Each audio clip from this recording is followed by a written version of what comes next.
Hi everyone, here we've got SONY Xperia C5 Ultra, and let me share with you how to add a photo to a contact in this device.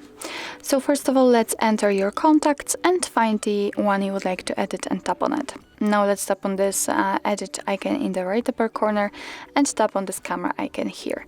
And here you can decide if you would like to either take a photo and then your device will open the camera app. So this is the best option if you've got the person right in front of you and you will be able to catch a photo. Or you can simply choose a photo from the album. So I will pick this option.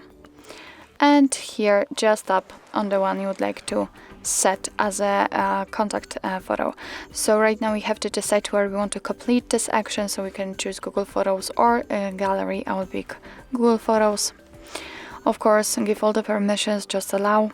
And as you can see from this step, we can change the position of the photo. We can zoom it in or zoom it out.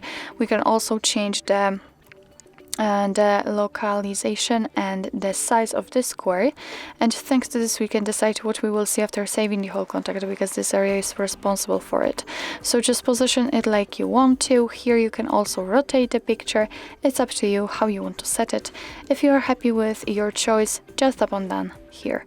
And remember to tap on save in the right upper corner. As you can see, it immediately appears right here, so just tap on save. And as you can see, it is visible on the contact list, and you will be able to see it also whilst all incoming calls from that number. So actually this is it. This is how to add a photo to a contact in your SONY Xperia C5 Ultra. Thank you so much for watching. I hope that this video was helpful, and if it was, please hit the subscribe button and leave the thumbs up.